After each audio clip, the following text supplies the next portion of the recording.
Because of Sandra first and last, because she stood when days moved fast. Two boys first breathed, first walked, first cried, first learned what love looks like applied. Because of Sandra, Peter's bride, who stood through every changing tide. Two sons not only came to be, they learned what men of grace could see. Had she not stayed, had she not fought, had she not loved, had she not taught, these songs, these stories, bread and light, may never have been born outright. Before the choir, before the stole, before the chalice touched the bowl, before stained glass caught morning light, before the sermon filled the night, there walk the daughters of Judea beneath olive branch and desert sky, women of scroll and dust and memory, teaching children how and why. Not in marble, not in crowns, not in men who govern towns, but in the bread, the lamp, the thread, the whispered blessings before bed. The Pharisee mother knew this well when Roman occupation of Judea pressed hard.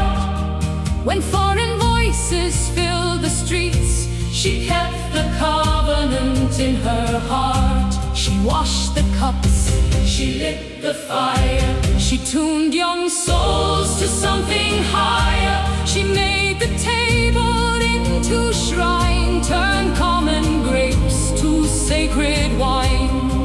And every question, every rule became a homebound rabbi school. And somewhere down that ancient line, across the bread and blood and time, I see another prairie child, Kansas born, both fierce and mild, beneath a wheat field, endless sky.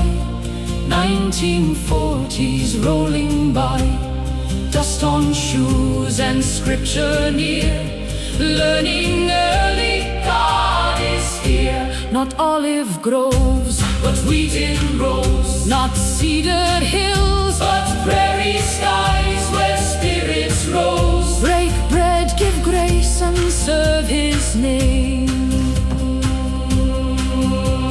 In Boulder where the free minds roamed, the 60s sang, the Flatirons caught morning flame. On campus where books and questions met, and Peter came, and love took name.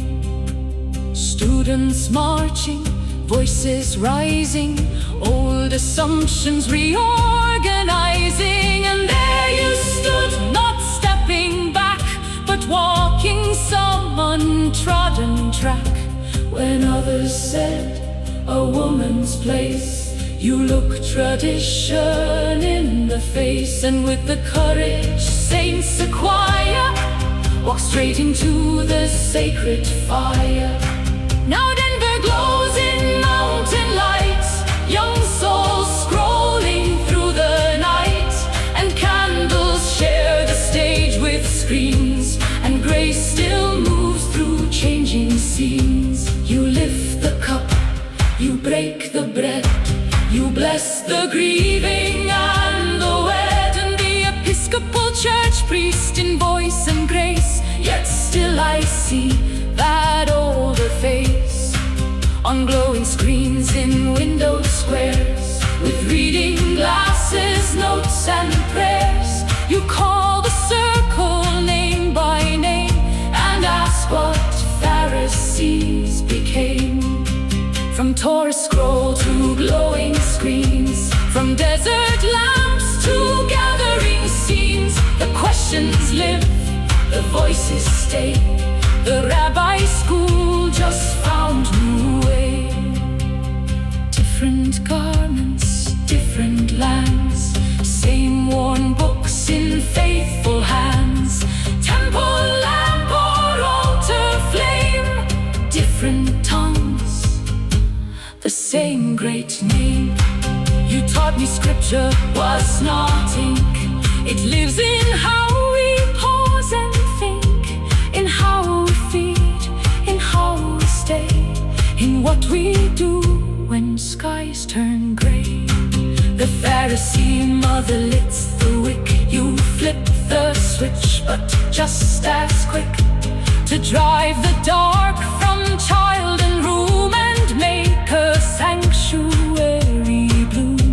One baked the bread by desert stone, one serves communion standing grown, one taught beside Judean dust, one taught me justice, grace and trust.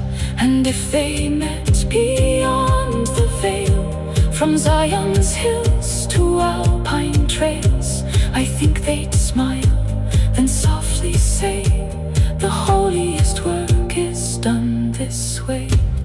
Quietly, patiently, faithfully, by mothers teaching children how to see. So here again where all things start, with open hands and steadfast heart, we speak the truth all sons have known. No child is ever raised alone, because of Sandra Peters' bride, who walked through every changing tide.